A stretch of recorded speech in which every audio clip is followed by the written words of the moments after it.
Até tô sendo cornetado aqui na hashtag troca de Você? passes, ô moço. Veja só, não sei como é Pode. possível isso. Aqui, ó, o Pedra manda o seguinte. O Pedra? Cara, É o Marção? Não é, não. Ah, não é, outro. não.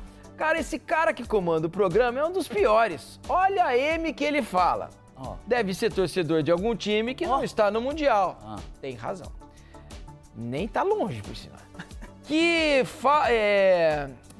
Falar que é uma catástrofe um brasileiro ser campeão, não precisava disso. Catástrofe é ter você comandando esse programa. Rapaz. Assim, claro que eu estou torcendo para que um brasileiro ganhe, mas, ô Pedra, não sei se você tem acompanhado o futebol mundial nos últimos anos, né? Os últimos 20 anos. Mas, convenhamos, é um pouco difícil. Fazendo um paralelo, não sei se eu estou exagerando, vocês vão dizer se é bobagem, mais uma M que eu estou falando aqui, né? É mais fácil, na teoria, vou tomar uma pedrada do Pedra aqui, é mais fácil, na teoria, uma seleção, estou dizendo assim, que se a gente pensar no que é o futebol mundial de seleções e o que é o futebol mundial de clubes, estou dizendo que Palmeiras, Botafogo, Flamengo e Fluminense estão num patamar, é como se na Copa do Mundo de futebol, a Coreia do Sul fosse campeã do mundo. Será? Eu acho difícil. Ou eu tô exagerando. Mais ou menos, a Coreia do Sul, a Nigéria, ou o Japão ganhar a Copa do Mundo de futebol. Primeiro Se assim, falar só o Brasil agora, já tá bom. Né? Porque assim, ó, na minha cabeça, na frente dos brasileiros, a gente tem ali pelo menos uns 8, 9 europeus, na teoria. Eu acho que tem uns 3 ou 4 europeus que fazem jogos muito duros, na teoria, né? É claro que os brasileiros podem jogar contra o Real Madrid e, de repente, fazer um jogo duro, né? Na teoria, nós temos aí 8 times, mais ou menos, né? Só falando dos europeus, sem falar o resto do mundo, que a gente também compete, muitas vezes, em nível parecido. A gente tem uns 8, 9 times melhores do que os nossos. Então, se a gente for analisar ali pela questão de seleções numa Copa do Mundo, não estão mais ou menos ali? Uma Nigéria, uma Coreia do Sul, sabe por que eu acho difícil Estados Unidos? traçar o paralelo? Porque assim, quando o futebol se globaliza, né, ele concentra quase todos os talentos em algumas ligas europeias. A elite dos clubes europeus, dos superclubes europeus, descola do resto. Então o futebol de clubes cria um abismo gigantesco entre centro e periferia. Só que como todos os países do mundo passam a exportar os seus melhores talentos para essas principais ligas, você deixa de ter a figura do país que está descolado da elite do jogo totalmente. Todos os países do mundo mantêm relações com a elite do jogo. Então, o futebol de seleções faz o oposto. As disparidades quase são eliminadas. Ganhar um jogo de seleções hoje é difícil em qualquer nível de enfrentamento. Por isso, elas são realidades um pouco distintas. Trazendo para os clubes, por que eu acho que a gente vai ter uma questão um pouco diferente, assim?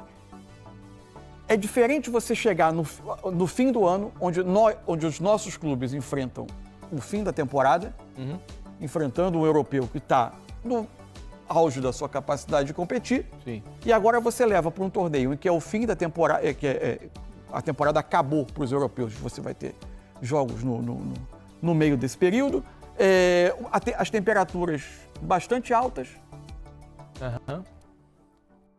Isso, pra mim, vai ser o maior erro, é o que vai estragar uma boa parte da qualidade do jogo. Alguns jogos vão jogos sofrer. de meio-dia, enfim. Alguns jogos vão Regiões sofrer quentes. em regiões quentes.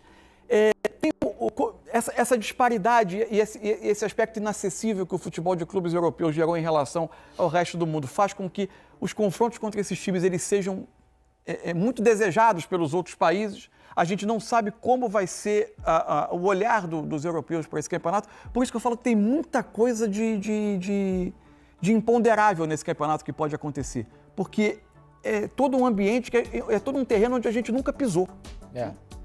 Eu acho que isso vai ser um aspecto fascinante. O peso vem mais, eu acho que até pelo que o Felipe está falando, se a gente for traçar um paralelo, é que se você vai para o Mundial de Clubes agora, que tem só 2 jogos, 2 confrontos, passou a ser 3, né?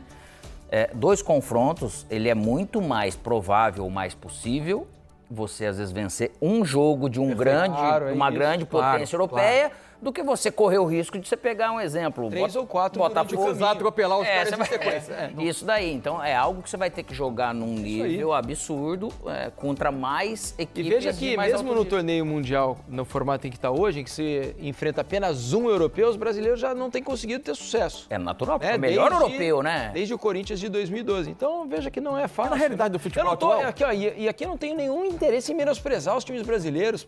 Pelo contrário, a competição é espetacular e tal. Mas é a realidade, é difícil realmente. Claro que seria muito legal um brasileiro ganhar. Mas realmente Pelo é que é a difícil. realidade econômica do futebol de clubes hoje, e pelo formato do torneio que vai exigir, em tese, várias vitórias sobre a elite do jogo, da europeia, eu acho que não há risco em dizer que seria a maior conquista de um clube brasileiro Não na tenho história. dúvida, né? não tenho Seria dúvida disso. o maior feito de um clube Seria o brasileiro na maior história. feito, sem dúvida nenhuma, o maior feito de um clube brasileiro na história ganhar essa Copa do Mundo de clubes.